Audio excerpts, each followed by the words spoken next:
Chapter 14, Paramount. In the morning, we finished off the tomatoes below a sky dotted with dark clouds. Hopefully it wouldn't rain. That would only make the situation even more miserable. If I don't come back in a day, head to a farmhouse and lock the door. Marv strode down the slope by the clearing, chest puffed out again. He'd left the fire poker for us on the ground near where he'd sat for breakfast. Stasha, who stood by me, chuckled. What a character. That's Marv, I said. My only friend, from my old faction, that is. She was becoming my friend. He might be arrogant, but I guess he's got a good reason to be, like you said. Plus, he's funny and loyal to the core. He never ratted me out about the illegal VOs I kept under my bed, and he easily could have. He's really a great friend. Hollowness seeped deep into me, and I let him down. Don't be so hard on yourself. Her eyes lit up. Say, how about those VOs you kept illegally for yourself? Yeah? She smiled warmly at me. I kept a collection of my own as well, in addition to some VOs I pilfered from my mansion. You know, ones I thought would be vital out at the farms. I stole a couple out in town during my supply hunting days and stored them in my bedroom for years. Like I said, I always wanted to own my own things. Would you like to see what I have? Definitely. He rushed to my face.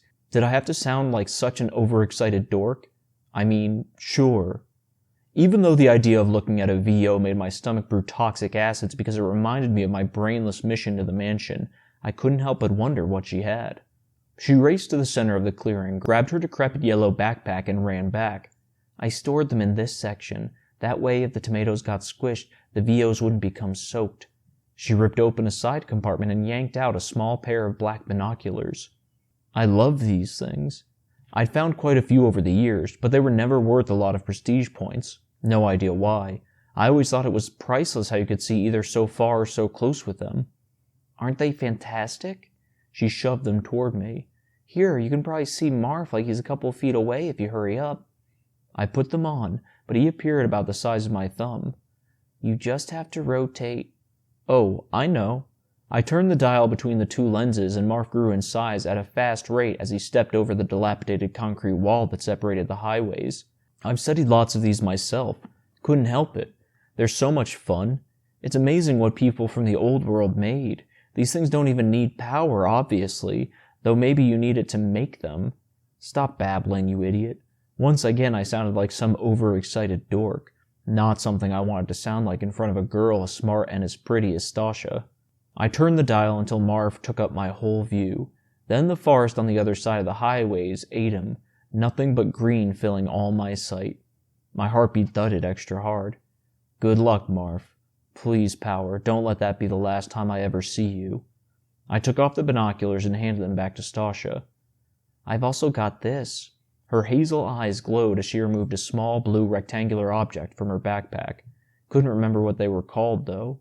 I've seen a few of those too. How'd you bring those VOs with you when you transferred from the mansion? I didn't. A sneaky grin snuck onto her face. The night I pilfered the backpack from my old faction, the same night I fled for the farmhouse, I stole these from their hidden spot in my bedroom, in the hole in my mattress.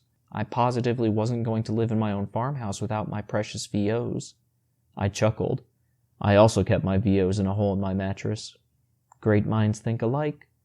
A rich smile bloomed on her face that sent the wings in my stomach into action again. I turned the new object over in my hand. I remember when these were high on the VO list. What were they called again? Cameras. Right, cameras. The rulers conjectured cameras had something to do with rediscovering power, but then the device dropped off the list the very next week.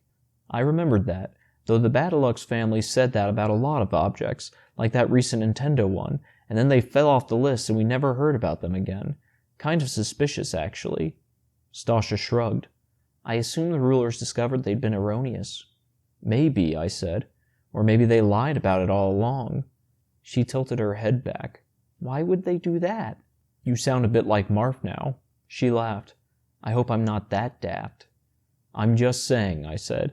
If the Battlelux family could lie about reviving power, maybe they've lied about other stuff too. She grinned. Sounds plausible to me, like with the pregnancy pills being to alleviate pain when actually they cause girls to produce twins. Exactly.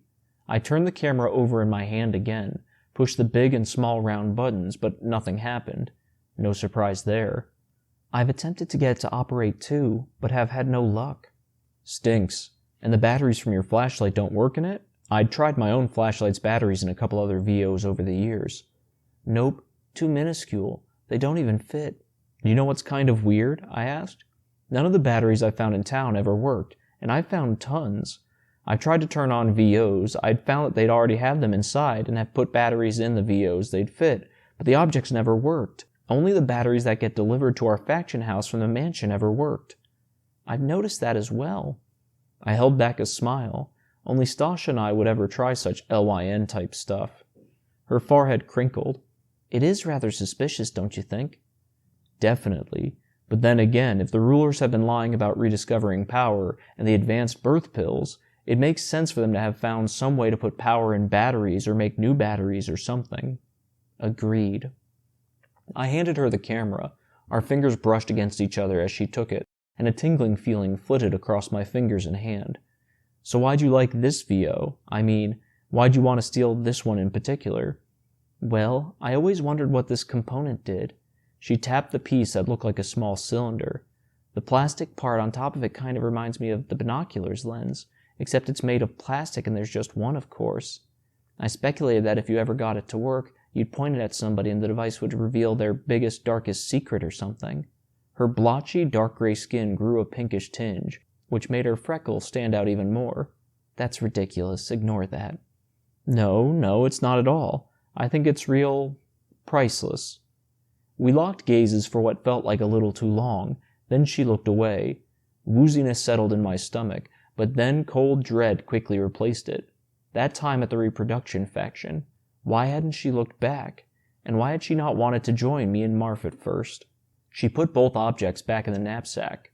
I had other VOs, but these are my favorites, and I didn't have sufficient room for the rest. Her expression grew slack. I have a VO too. I mean, with me. The words gushed out. I yanked the necklace out of my pocket. The gold glinted in the sunlight. Wow, it's beautiful. Her hazel eyes glistened even more than the necklace as she stared at it. Not as beautiful as you, I wanted to say, but that'd sound incredibly lame. Thanks. I let her linger her gaze on it for another moment, then put it back in my pocket. Warmth spread through me, increasing my body's temperature a few degrees. It had been nice to show my favorite VO to somebody who actually appreciated it. I suppose we ought to try to hunt, she said. With any luck, we'll be more successful than Marf. I don't think that'll be too hard. We laughed. I picked up the fire poker and we headed toward a path of woods on the side of the clearing, but then an icy pang hit me. Marf had better be okay, and he'd better find a tribe we could live with. I stared at the funnel-shaped building in the near distance. In the daylight, I could see it was gray. Raw energy pulsed through my body, and I forced myself to look away. You want to explore it, don't you? A half-smile curled along Stasha's lips. What? I laughed, though it came out more like a dry cackle. Stasha and I only hung out for about a day, and it seems she already knew me to the core. Don't be ridiculous. I learned my lesson. Exploring places I'm not supposed to is what got me and Marf into this horrific situation. That might be accurate, but don't you think something good came out of your investigating the mansion? I slowed down, and she did too. What do you mean? I asked. You know, like the fact you learned something. Oh, I learned a lot, all right. Like I should never explore what I'm not supposed to. Didn't I just say that? But you've been looking on the negative side. How about the positive? You discovered something about power, didn't you? You discovered the Battlelux family has it and never divulged that information to the rest of us. I'd say that's a pretty paramount find, wouldn't you? Paramount? Very important. I stopped walking, and so did she. What was she getting at? Sure, I guess, I said. So you regret you found out something important? Well, no, I guess not. I shook my head. Where are you going with this? Like I said before, I think what you did was brave, and I think you unearthed something that could alter the way people think and feel about the rulers, about Middleton, if they believe you, of course. I say that's quite priceless. So even though you're in this abysmal situation, I'd say it wasn't all for naught. I let that sink in, but I'm gonna die because of it, and poor Marf, who had nothing to do with, I'm only saying, Perhaps it wasn't a complete bust. Perhaps it was even supposed to happen. Perhaps... A light breeze ruffled our clothes and I shivered. I don't know. Perhaps I'm merely babbling. But I couldn't fight the feeling she was right. I had found out something important. Something the Middleton rulers kept hidden from the rest of us, for a reason. And it couldn't be a good one. After all, the greedy little pieces of horse crap lied to us, and no matter what, that wasn't right. Something was wrong in Middleton, and if Stasha, Marf, and I only had a couple of days to live, we had to do something about it. Let's explore the building. Exhilaration pounded through me. It just felt right. Come again? While Marf's gone, we have to find out if the rulers are keeping any more big secrets. Like you said, it could be Paramount. Right, let's do it. What do you think? A fat smile formed on her face. I was waiting for you to propose the idea, but let's hunt first. We ought to have at least something for when Marf returns. Right. He better come back. If he wound up dying because of my stupid actions, I didn't think I could ever live it down. We went into the woods, which were made up of mostly large evergreens. Their pungent, minty aroma caressed my nose. Stop, Stasha whispered about 10 minutes later, and we both did. Right there. She pointed to the right. A young buck snacked on a bush dotted with wildflowers in the middle of a clearing. Let me try, I said. I have pretty light feet. Okay, she said with an encouraging smile. I crept toward the clearing, the fire poker firm in my grasp, 1 foot in front of the other. That's how you do it. Just don't look like a complete bumbling idiot in front of Stasha. Crack. I stepped on a branch. I stopped and stayed as deathly still as I could. The buck lifted its head, ears jutted out. Just wait, Stasha whispered from a few feet behind me. Eventually the deer lowered its head and went back to feasting on the flowers. Chances were slim I could get any closer than this. I raised the fire poker above my head. I can't believe I'm about to do this. Sure, I'd cut up that supply hunter's face real good with the edge of a DVD, but he was a bully.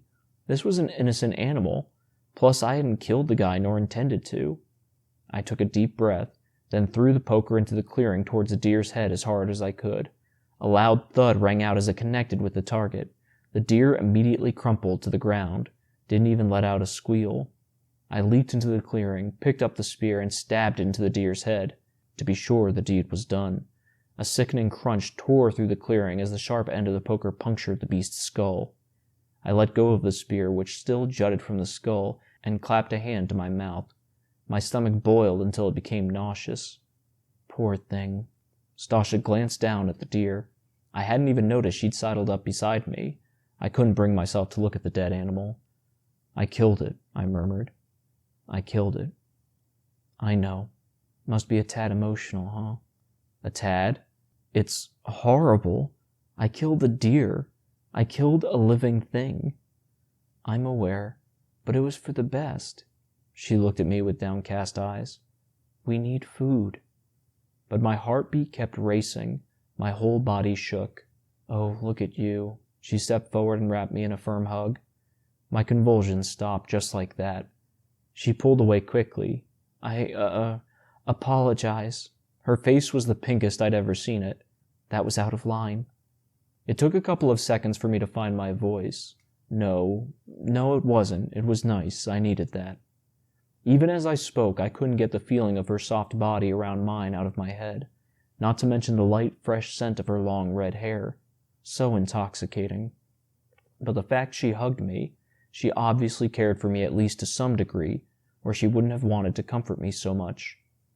Anyway, she didn't meet my gaze with hers as she fiddled with her fingers. Like I said, we need food, and deer kill what they need to eat too, you know. Yeah, but I've got to admit, I never thought I'd feel like this. I put a hand on my stomach, which still churned like a sea of acids, though for a different reason now. How did Marv do this every day? She shrugged. I imagine you get used to it after a while. It's a way of life, I'd say. Couldn't argue with her there. I grabbed the shaft of the fire poker and gave it a good yank. Another sickening crunch tore through the air as it ripped out of the buck's head. Blood spurted onto the ground, and I turned away from Stasha and dry-retched into a bush. Stasha chuckled. You all right? I kept my head in the bush. Thank power nothing actually came up. Yeah, I'm okay. Though my face burned. What wasn't okay was how embarrassing it was to dry retch in front of somebody as awesome as Stasha. I pulled my head out of the thicket. Where should we put the deer? We can't just leave it out here while we check out the building. We'll cut it up and store some of it in the backpack where the tomatoes used to be. We dragged the buck to the clearing, and Stasha cut the beast's throat with her knife. Blood spilled onto the ground and a metallic stench attacked my nose. I cringed and looked away. It had been awful killing the animal, but this was just plain gross. I also asked Marique, our mansion's food manager servant, how to skin and drain the blood of an animal. You know, in case it came in handy out here, which obviously it has. I kept my head turned away as I asked, "So you've done this before?" "Quite a few times prior to when you and Marv showed up, though I must admit I mostly ate from the garden." That explained why she talked with such a level voice as she worked, and why she did it so quickly. I glanced at her progress now and then, but each time my stomach threatened to unleash my breakfast. When she finished, she'd made all kinds of cuts with her knife along the deer's hide. A small pile of entrails and a large one of chopped up chunks of meat lay to the buck's side. "I gotta admit, I've got new respect for Jerez," I said. Just the idea of him skinning and cooking the chickens from the yard, not to mention whatever Marv caught, for meals on a daily basis made me want to puke for real. I admire Marique as well, and Tora, my old faction's food manager. In any case, there appears to be way too much meat, so we'll only put what will fit in the backpack and leave the rest for nature. She unzipped the backpack's small front compartment and pulled out a plastic garbage bag. I pilfered a couple of these from my manor too, in case at some point I need to carry anything wet. Good thinking. As always with her. I helped her place the deer chunks, so bulky and slimy I fought the urge to shudder, into a plastic bag. Stasha then placed the bag into the knapsack compartment the tomatoes had been in. "Too bad we can't heat this stuff up," I said, even though just the idea of the slippery meat as it slid down my throat made me almost dry retch. She zipped the compartment shut. Agreed. I looked up at the building. "So a fence goes all the way around it, huh?" "That's correct. And if it's like the mansions, it's probably loaded with power. Not a good idea to try to climb it." I looked at the hill that rose above the building on the opposite side of the road. "Why don't we climb that hill and look down at the building with the binoculars? Maybe we'll find a way to get in, or at least see something we didn't before." Stasha smiled that stunning smile again. "That's a brilliant proposal." I left the fire poker in the clearing, and we walked along the wide, cobbled road back in the direction we came from yesterday, Stasha with her backpack on her shoulders. I rubbed my hands together so fast they burned. Something good was going to come of this. I could just feel it. I looked up, and I could have sworn one of the clouds formed Chud's round, pudgy face, as if leading me on again. Maybe he had been right all along, after all. "So why do you always want to do your own things?" I asked, though the question that burned at the front of my mind was why she originally didn't want to join Marf and me. Just what in the history of Middleton was she hiding? At least she seemed more comfortable around me. "Oh, well," her voice dropped a few levels. "That's an extensive story." "That's okay, I have some time. Gotta climb up a hill." She took a deep breath and grinned, though her expression looked fake. "It all began in my nurture faction when I was 5 years old. It was a summer night, and one of our raisers, Rekka, ordered us to put on our pajamas and return to the living room so we could play card games before we went to sleep. I absolutely adore cards and always wanted to own my own deck." I was about to say me too, when I noticed her vigorously knotting her hands together. This was obviously hard for her, so I looked away. "Anyway," she said, "even though my eldest roommate, Cathra, hadn't fetched a torch from the fireplace yet, I ran ahead to my room because I was so elated and I knew my way in the dark. However, in my excitement, I faltered on a loose floorboard in my room and collapsed hard on the ground. I was fine, but the light from Cathra's torch as she entered the room a second later caused something to sparkle under the wardrobe. She bit her lip, and I sucked in a breath. A VO, no doubt. So I crawled over to the wardrobe and fished it out. Turned out it was a ring, and quite a precious one at that. Not as precious as your necklace, mind you, but it had a marvelous white stone on it. Anyway, Cathra, who is quite a large girl, wanted it badly. She told me our bedroom was in actuality her room because she was the eldest, and that I should give the ring to her. What a bully. Just like the one I'd met in town who wanted to steal my VOs. I kicked a pebble and it shot down the road. True. Naturally, I contested her with all my might. I insisted it was my room too, and that just because she was older didn't mean she got to keep the ring. We disputed a lot, and then she even tried to physically take it from me. At one point I managed to get away from her and ran out of the room. Cathra pursued me all the way to Rekka in the living room. Her breaths came out fast and ragged now. I told Rekka, and I was quite hysterical at this point, mind you, that the ring was rightfully mine and that Cathra was attempting to steal it from me. There was no doubt where this was going. Let me guess. Rekka took it from both of you. She nodded, her chest heaving. My heart sunk toward the ground. I could only imagine what it'd be like for somebody to steal my necklace. I reached into my pocket and she gave it a squeeze.